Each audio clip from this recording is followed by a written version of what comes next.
Good afternoon, everybody. I'm Paul Griffiths. I work within the Commercial Procurement Directorate of the Welsh Government, and I head up commercial delivery and capability and lead a programme of collaborative activity, which is particularly relevant for our presentation today. If we could just move on to the first slide, Andrew, that'd be great.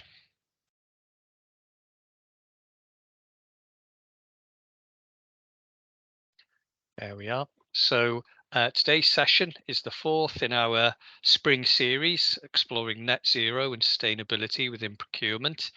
And so quite soon we're going to be hearing from colleagues in Lyreco, and I'll do the introductions in a moment. But just to say, for those who are unable to attend sessions 1 to 3, session 1 was around exploring scope 3 emissions. Session 2, of course, was Brendan talking around the sustainability risk assessment tool. And our most recent session was around carbon reduction plans provided by Crown Commercial Services. So for anybody who might have missed those or unable to attend, etc., then all of the recordings, bar the carbon reduction plans, which is coming very, very soon, are available at the link there for on the Keyed website. And indeed, this presentation is being recorded and will also be available at that particular location after the event today. So if we can just pop onto the next slide, that's brilliant. Thanks, thanks, Andrew. I'm just going to get rid of that very useful note that was telling me this was being recorded right in the middle of the screen. So as per normal, during these particular sessions, we'd ask everybody mutes themselves during the particular presentation. In terms of questions, etc., as we move forward, please can they be placed in the chat function, and I'll be monitoring the questions as we proceed. And as referenced on a couple of occasions now, we're recording this particular session. It's going to be published on the Keyed website. And of course, you should have all had access to the privacy notice and agreed with the content of that before joining the session today. So today's session then, if we can just move on to the next slide, Andrew. I'm just going to introduce our speakers, but firstly, just to say something about Lyreco and why they're here today. I talked about that collaborative, or referenced the fact they lead a collaborative programme of procurement activity for the Welsh public sector, and that is part of a wider programme that we run alongside our partners in local government within the Wales Collaborative Procurement Pipeline. So that brings together a whole range of particular collaborative activity, from major construction type projects through a whole wealth of different categories. And of course, Lyreco, who have joined us today, they're the single provider for our office supplies agreement.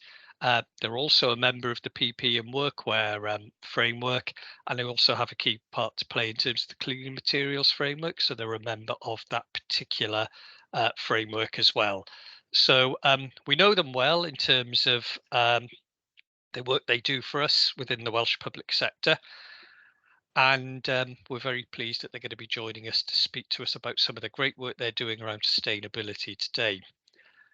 I was on a meeting, at a meeting on Monday, and a colleague for another part of the Welsh Government who works within our circularity team was talking about the challenges of circularity and embracing net zero, and they made a key point amongst quite a long and very informative presentation that we need to ask more and also listen more to our suppliers if we want to deliver some of these key initiatives. You know, we all know about setting out procurement, the social value that we're looking to obtain through particular agreements, and thinking very carefully about some of the outcomes that we want, but there's an awful lot of information, and we're missing a massive trick if we don't speak to and listen to our particular suppliers. Our second session that Brendan delivered around the sustainable risk assessment tool, that was a really, really good session. And there was a key message from Brendan around the contract management element and how if you really truly want to embrace sustainability, net zero, etc., then it is really crucial that you get the contract management element right. So as Brendan put it, you need to be putting more pressure and you need to be having more discussions with your particular suppliers and your contractors. Well, with Lyreco, they're a supplier who've actually done a full 180 on that in terms of their particular approach, because we find, and I mentioned those agreements that they're on for us, they are constantly pushing us with a range of, I can only describe them as absolutely brilliant, thought-provoking initiatives to support wider sustainability. So over a number of years, and I'm not going to list any because I know I'll be stealing the thunder of the presentation, they have come up with some absolutely superb schemes that really do support the well-being of future generations and our citizens. And just to note, during the pandemic, some of the work that they did at extreme pace to support the Welsh public sector, while still ensuring that we fully embraced benefits for Welsh citizens through supporting Welsh manufacturing, was of phenomenal quality and really did deliver some significant social value benefits for us. So, and they've continued with that since the pandemic. And so I'm delighted to be introducing Diane Brooks. Many of you will know Diane. She is Lyreco's framework manager for the Welsh frameworks that I referenced earlier. And Diane has been a real force in terms of driving forward sustainability across the particular contracts referenced. And also, I'm delighted to introduce Andrew Briers. Andrew is Lyreco's head of sustainability. So it's really great that you've joined us today to talk about Lyreco goodness and your approach to embracing sustainability. So it's over to you guys, and I'm looking forward to the presentation. Thank you, Paul. Thank you. I'll just take control, see if this works.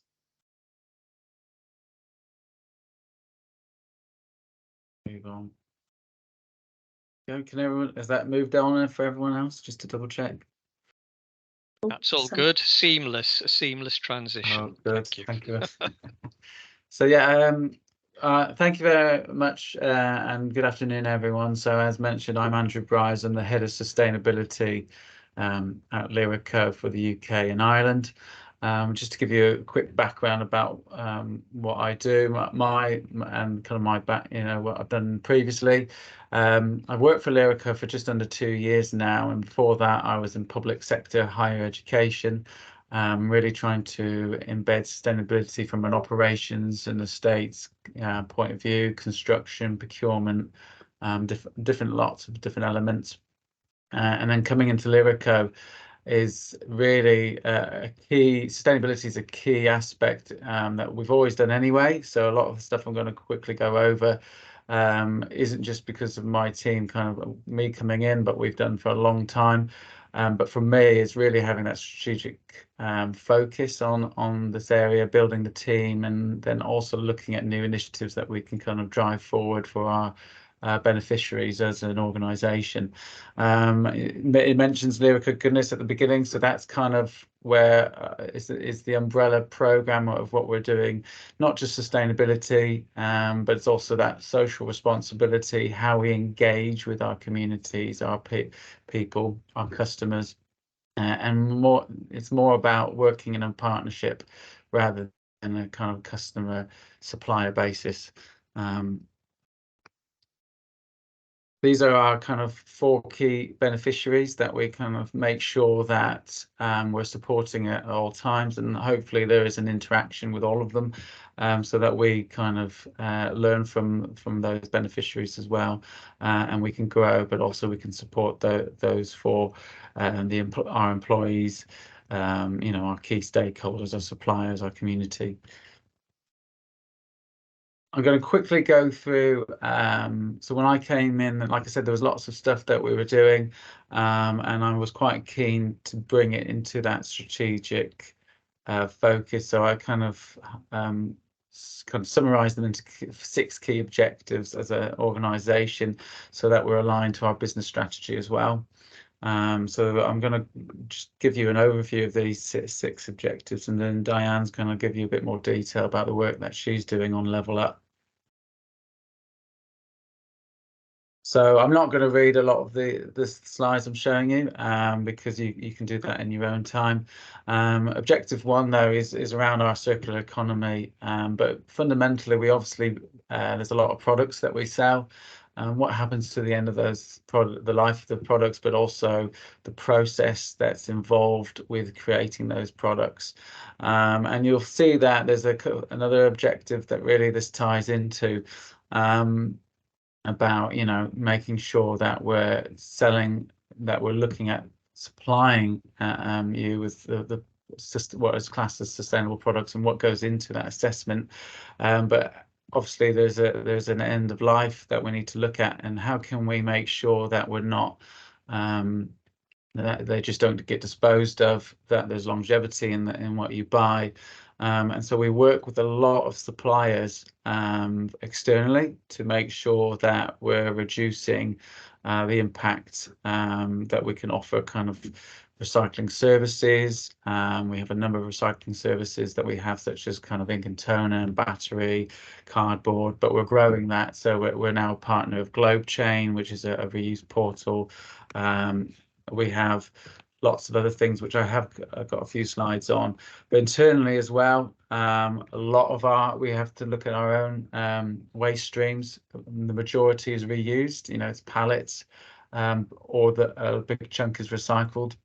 Nothing goes to landfill in the UK, and a very small portion actually is only incinerated. The majority is either reused or recycled, from down to our cardboard, our plastic wrap.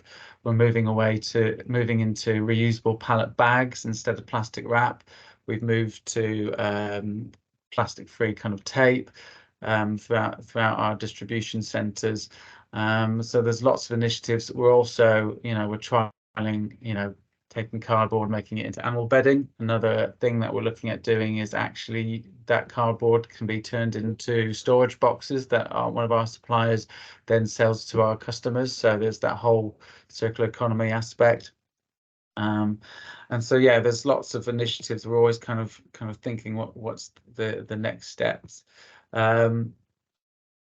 And yeah, as I mentioned, we've got lots of recycling and services. There's a few there that we highlight, but there's other things like we have. You mentioned PPE. We actually work with the UK's only PPE reuse company, Stay Safe. We're looking at trialing and offering to our customers hand tissue recycling is a new step. PPE recycling. We're also looking at looking at ad hoc waste streams that can go in, like prescription pills or Tetra Packs, etc.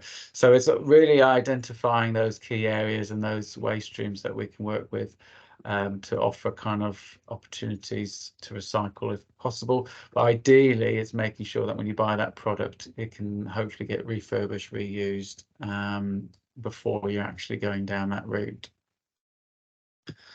Big area for us internally and for a lot of organisations is diversity, inclusion and belonging, but also this how we support our employees.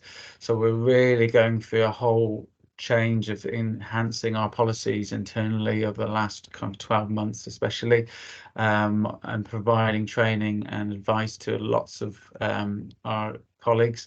So we have a thing called DIBS, which is Diversity, Inclusion and Belonging Scheme, which has, you'll see there's kind of those 6 kind of key pillars that we focus on, but that it doesn't just stop there, but we have key champions within the organisation that sit within those pillars to enhance the awareness of our employees, but also look at that procedural aspect. We're to the point where we were actually, for the last 2 years, we were a BOSS, which is an industry awards for us, diversity inclusion. We won the awards in the last 2 years. But to strengthen that, there's lots of different elements. So we're a living wage employer. We have a number of mental health first aiders. All managers have to do a talking menopause training. We're a corporate sponsor of hidden disability. We're actually now, that disability confidence was level 1. We've actually just achieved the level 2. So the slide's already out of date, and we're working on level 3. And there's lots of different elements, as well as Hey Girls. So employees who need them have access to free feminine hygiene products in our toilets, but also we give out packs to anyone who works from home. So there's lots of different things there that we're really trying to embrace and strengthen. We obviously, you know, as I mentioned, we focus on, we sell you a lot of products. So we need to make sure that we're transparent in how we're kind of those products and the sustainability aspects of them. But the key stage initially, what we do is actually assess the supplier.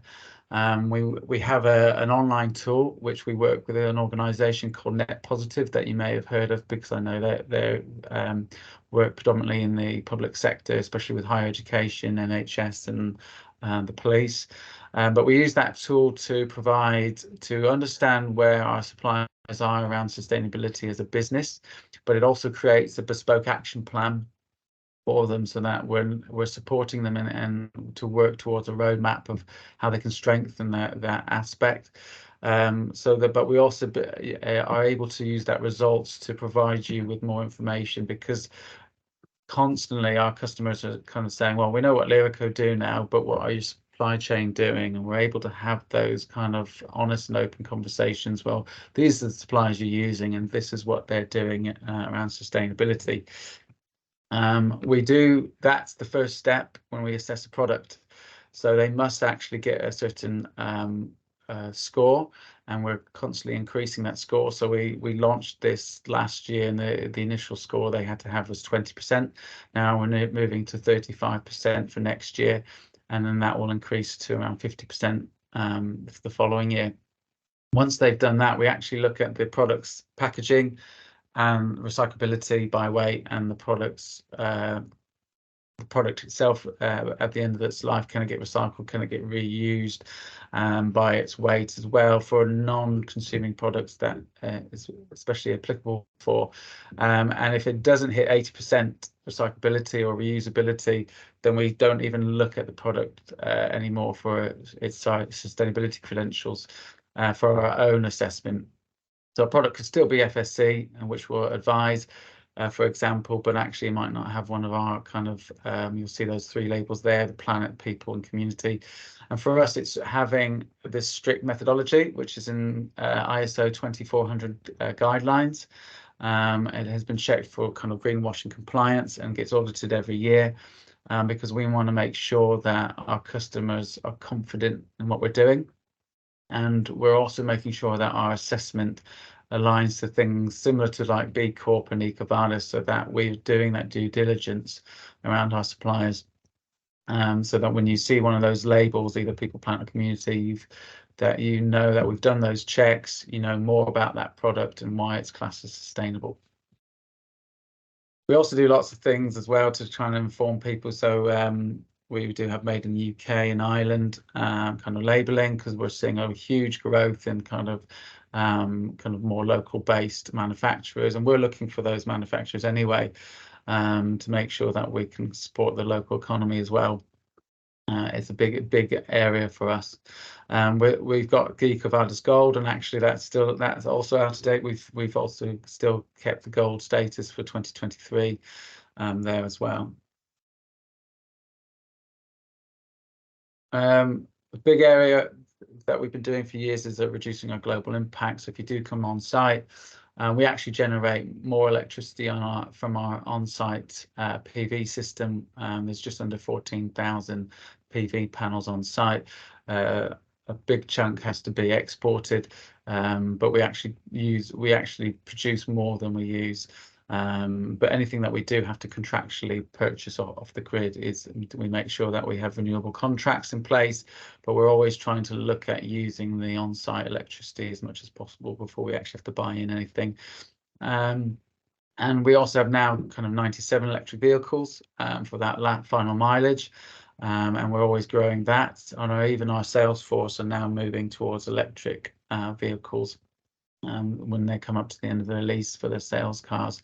We were actually part of a trial for a river freight in London for about 6 weeks, and we were having kind of delivering by boat, and then final mile was by bicycle courier. And that's something that we're looking to have a longer term trial and work with kind of bicycle couriers there to kind of see operational how that will work, and ideally if we can repeat that in other core cities throughout the UK. So that is a key area for us. We're also looking at working with our long-term logistics, kind of the heavy logistics. We're working with them because they are a third party, and they are already looking at the different technologies of kind of fuels and what they can do to reduce those emissions. A big area which was mentioned is that social value. Although for us, social value is everything that we're doing around sustainability and the governance and jobs and social and environmental. So there is so that encapsulates everything, and we're actually on the social value task force, which is the social value portal, who kind of lead from that element. So we use that tool, the TOMS, as a guidance more than kind of a Bible, rather. So we kind of look at the measures to see how we can improve, because I understand it's not for kind of everyone's, but we just make sure we can use that as a touch point to see where we are. But there's a big element of what we're doing around social responsibility.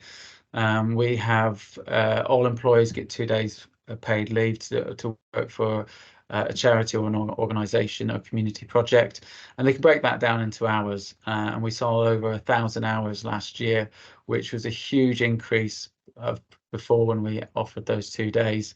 But we also have a number of charity partners, and we try to link what we're doing with our suppliers and our key events around our thematic events that we do on our web shop. So for example, in February last year and this year we did Lyreco Loves, so the whole month was around communities, charities, etc.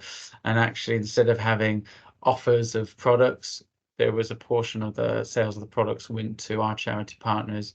But we're making sure that we try and align those matters that are important to us and our customers, so we can do that more often and link kind of those sales rather than kind of discounts. That can we align it to that social responsibility? Andrew, Paul's just asked us a question about REV vehicles. Yeah, okay, sorry. I saw something popped Diane, up. sorry, I was just going to say, once we get to the end of Andrew's presentation, maybe we'll pause for the questions and the comments. So Sorry, I didn't want Paul. to interrupt the flow, so that's So why they've been sorry. quietly in the sidebar there. That's okay. So yeah, so we do lots, like I said, and we've just had our social value report published by Social Value Portal, which sees a huge 79 million, which is about 29% of our turnover they've classed as social value. A big chunk of that is the number of people we employ in the UK, as well as the number of local suppliers that we work with and purchase from. But there's also huge elements of it around our apprenticeships that we employ, our work experience students, the volunteer hours, the kind of charity partners. So it's quite good to highlight kind of those kind of more kind of those projects that we're working on. And then finally, a big area for me, especially coming from the public sector and higher education, is more, and we were kind of discussing it earlier, is how we can all engage and work together and support different organisations. So we have these kind of Lyreco Goodness support programs. The first one is our supplier support program, which we won an award from the National Social Value Awards in 2022. And the idea is that we onboard a number of either social enterprises, micro businesses, or charity suppliers that are aligned to kind of our key categories, and that we work with them to elevate who they are, communicate, promote, if there's any business advice they may need. But also getting them in front of kind of our sales team and kind of work with our customers to see if there's any opportunities to grow them as a business. So we've just finalised our second year of the programme.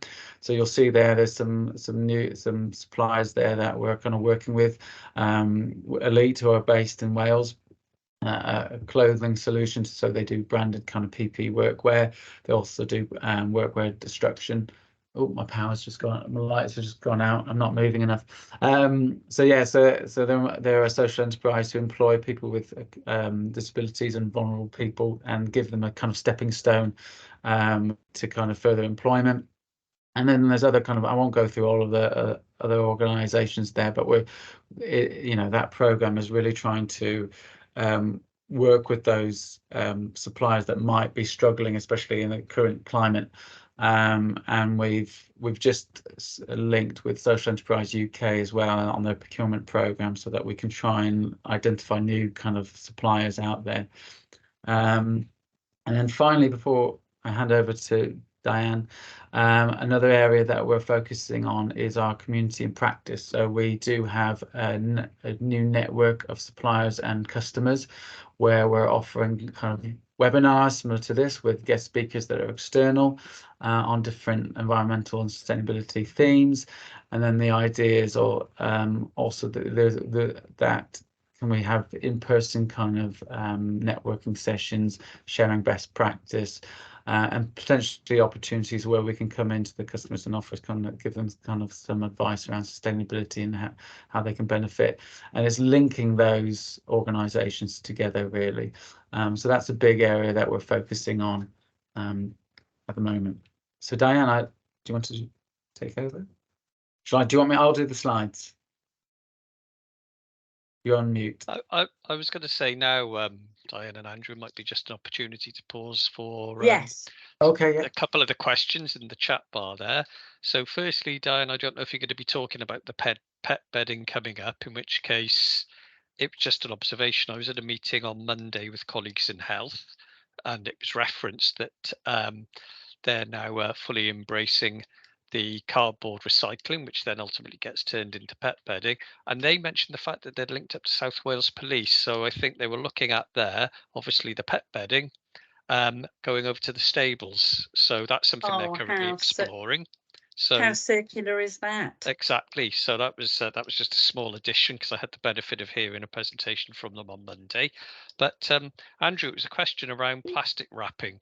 Again, this has come up from colleagues, particularly in the store side within NHS. So obviously, everybody knows we use plastic wrapping, don't we, to both securely bring products together as they go off on their way to wherever they're being delivered.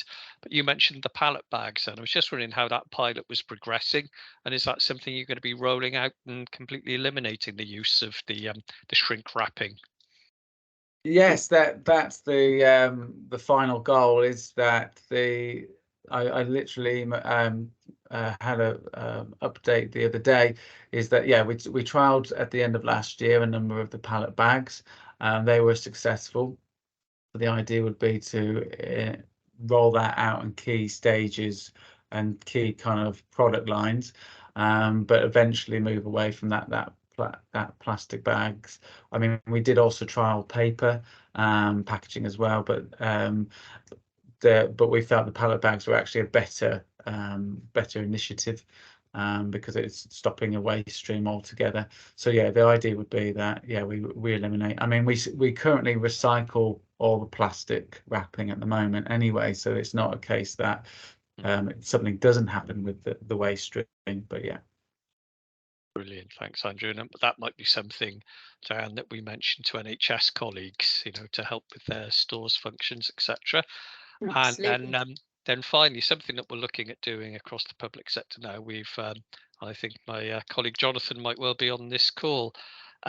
We're coordinating alongside local government, health, and other public bodies quite a substantial purchase of electronic vehicles. So currently in the pre-market engagement. So really, when you mentioned the fact that you'd moved a considerable number of your fleet from petrol to diesel, it was just whether or not there were any lessons learned there, and we might not have the time to go into that in too much detail now. So I think we'd just appreciate a follow-up with you to explore that a little bit further. So that would be really insightful, because effectively what you've done, we'll be looking at doing across all of our local government organisations over the next 18 months or so. So any lessons learned, gratefully received. Just being cheeky now, really, asking for that. But no problem at all. Happy to share about the lessons learned in doing that. No problem. So we'll follow up on that then, and that's very much in line with that's a lady called Heilwen actually who said about listening to your suppliers, because undoubtedly they've got some great stuff that they're already doing, and so they can really help you get over the learning curve. So I'm just adopting best practice there from our circular economy team. So that was a really good tip from my colleague Kyle went on that. So I think that's the questions that we've had to date. So it's over to you then, Diane. And I think you should have control now, shouldn't you, of the slides? I do indeed. Thank you very much. Oh, are we? I'm not sure if that's working for me. It stopped for me, so said that you've taken it. Right. I don't know what's happened there. It's crashed. There we So, are. Don't worry, Diane. If we just wait for a second, I'm just wondering if Joe, we can get the slides back on screen. We can drive them, can't we? So it's just one more slide for me, Paul. Yeah, so very yeah. almost at the end there.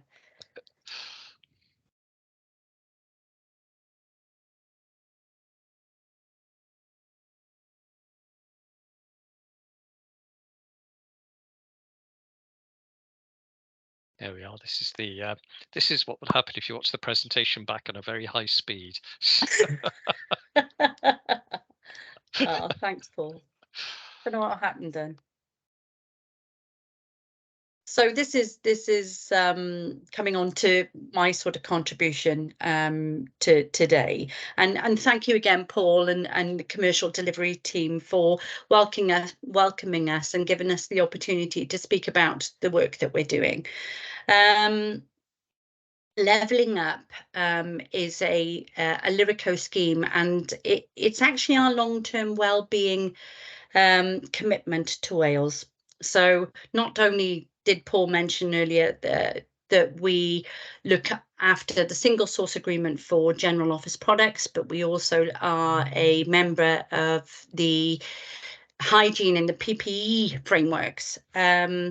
We take very seriously our commitment to the social value element that commercial delivery drive, Welsh Government commercial delivery drive through tender processing, and how then we best implement and roll those out. So earlier in the year, I was at an away day, but I think with Welsh Government again, but I think what we've looked to do is have a social value programme that's deeply embedded in across Wales from a circular and a foundational point of view, and how then they can embed wellbeing principles. So we look to the Wellbeing of Future Generations Act and the 7 key pillars there, and we deeply sort of embed those principles and how they can relate to our supply chain, how they relate to the products that we source,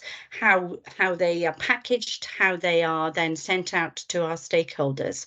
So through that social value commitment, we have created 6 key, through all the learnings that we've been through, we've created 6 new schemes and programmes through Levelling Up that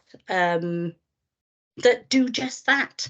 So they're listed here, but I'll pick a couple of them to talk about. The Cymru the Cymru paper scheme, which it's been running nearly 7 years now, I think.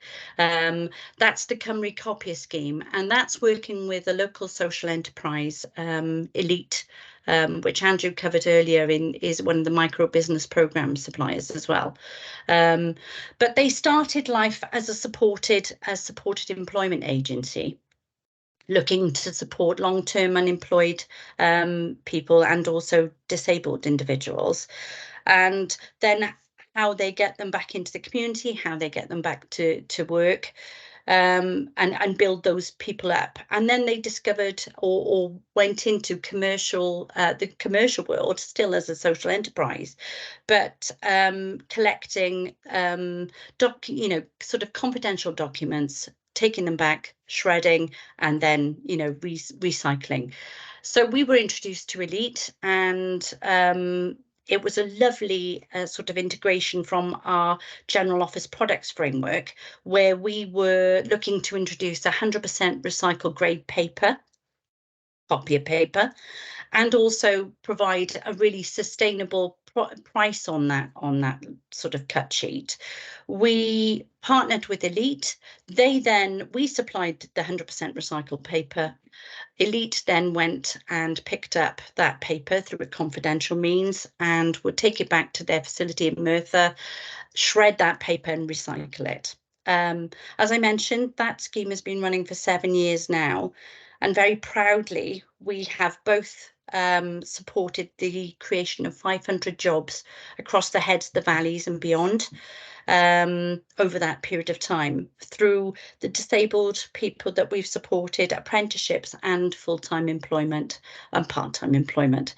So all in all, improved the lives and the prospects of over 500 people through a general office products framework is something to be extremely proud of. So we've taken the best practice from that and the learnings from that, and then we've created 5 other schemes.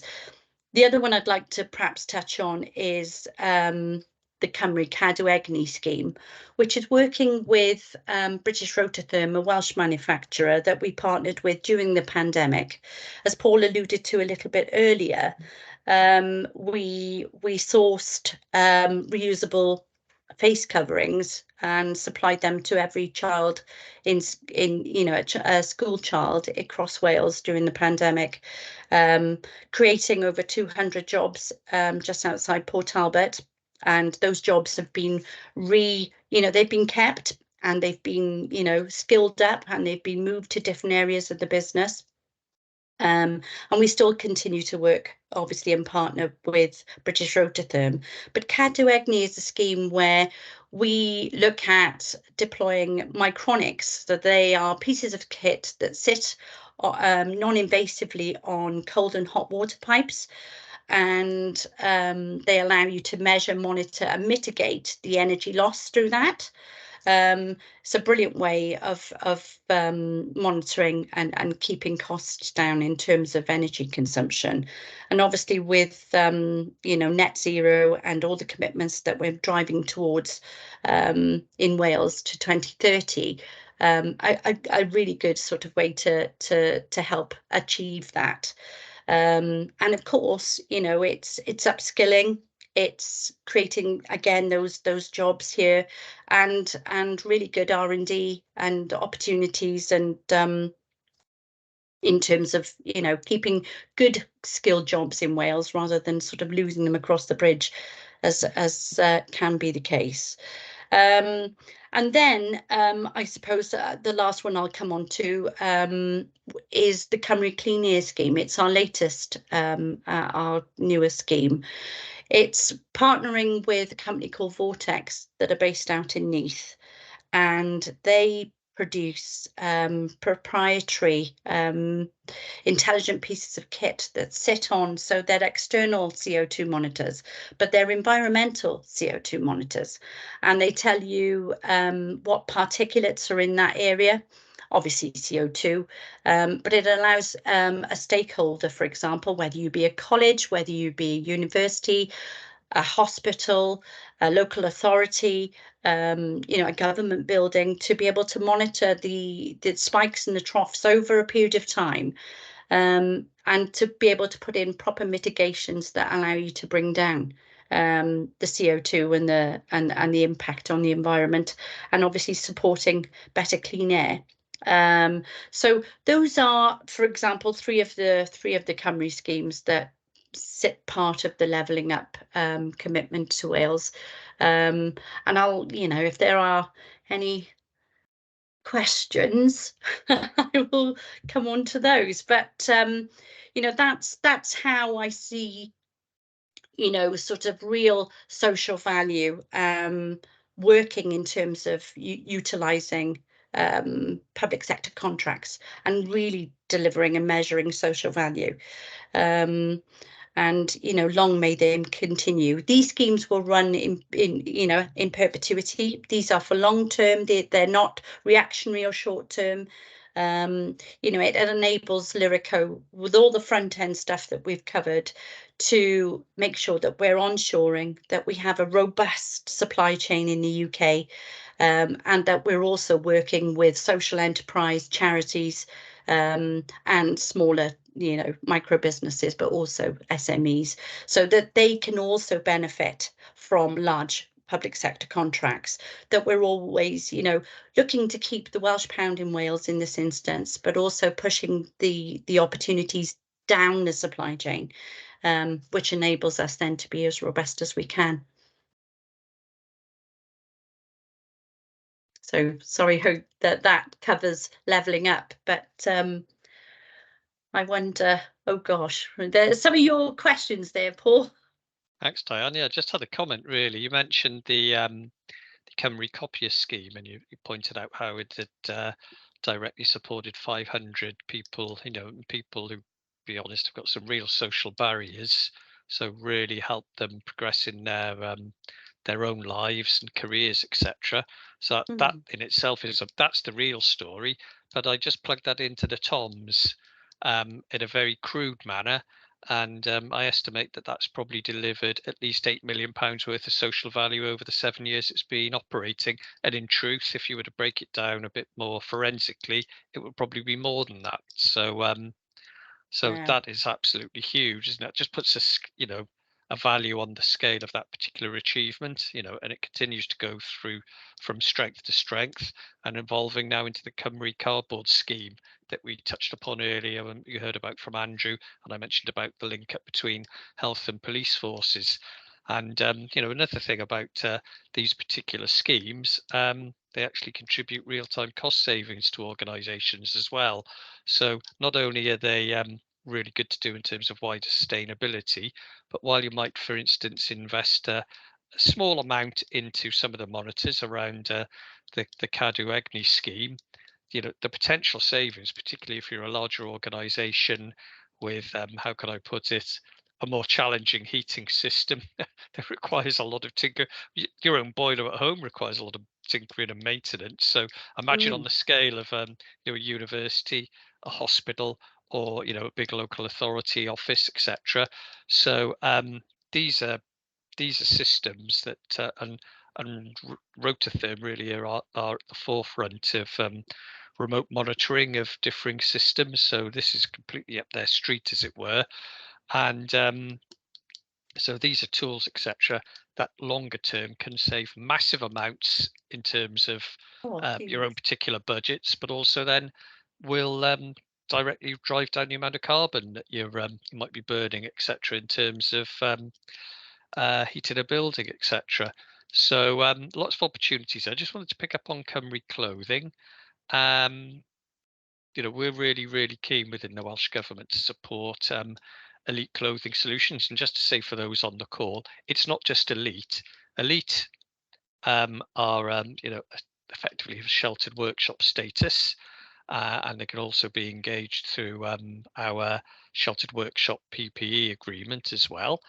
But what they do, elite, they work across the Welsh clothing sector. So basically, we've got a number of social enterprises across Wales. We've got Broadroeth in the north.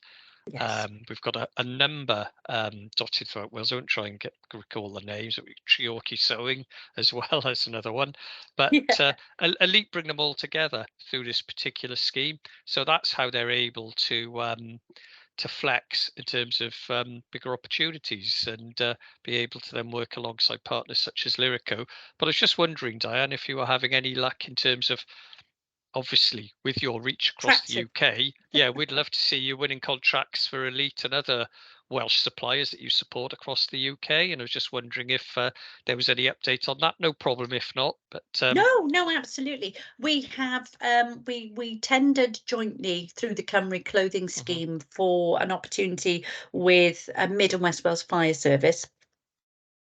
Just recently, and there's an element of that we're waiting to come back on. So we are actively now, and they are of course part of our UK-wide micro business programme now. So we will be in the very near future bolting them onto our tender responses, whether they are in the commercial sort of world or in the public sector field. So watch this space on that one. But just to cover off your point as well, you pick up on the Cymru cardboard scheme, Paul, and rightly so in terms of time and everything. I just wanted to be as succinct as I could be. But Cymru cardboard is fantastic scheme. In again working and partnering with Elite, we are able to offset all the costs that stakeholders incur in disposing of their cardboard at the moment. So we've just started very successfully with Cardiff and Vale University Health Board. So we are now picking up all the cardboard at their Heath Park site. We're rolling out to Llandock and the CRI soon, and we'll also be talking to other health boards.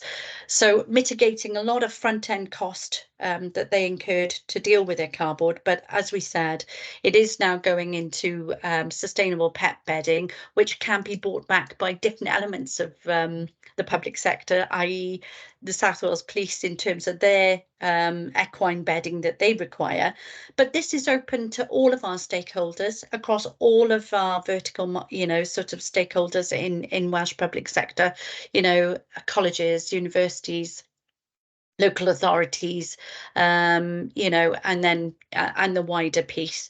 But mitigating cost, creating these value-added jobs, and taking this waste stream out of just it's totally diverted from landfill. It is 100% recycled and sustainable. So I'll it's a fantastic story again, because we've created another 2 jobs on the back of that in only 8 weeks. So it's watch this space on that one as well. Great, thanks, Diane. Of course, all of these agreements, they're available, or all of these initiatives are available through the frameworks I referenced at the earlier on in the session. But just to say, my contact details are down in the chat bar. So if anybody wants to talk about Welsh collaborative procurement agreements, be they the Welsh government ones or the local government ones, they're all made in Wales. They've all got social value at the forefront. And through our engagement with companies such as Lyreco, we really do strive to drive forward wider benefits for Welsh citizens. So there's a real driver there, apart from the fact, of course, they offer a really good commercial deal. And Diane's just demonstrated aptly there how considering how you dispose of your cardboard, it's saving one of our health boards a good sum of money, which is absolutely vital, of course, with everything that's going on in the wider marketplace around inflationary pressures, etc. And it's been going on for a while yet. So it's good to see those supermarkets taken to task. I don't know what they're going to do to them, but for that overcharging last year around petrol, which is a bit naughty, 6 to 7 pence per litre. So anyway, that's not the topic of today, and we'll all be electric in a number of years anyway, so they won't be able to carry on with that. So any other questions from anybody before we bring the session to a close? So it's a great opportunity. We've heard from Diane, we've heard from Andrew. Awful lot going on in the private sector space within Lyreco around wider sustainability.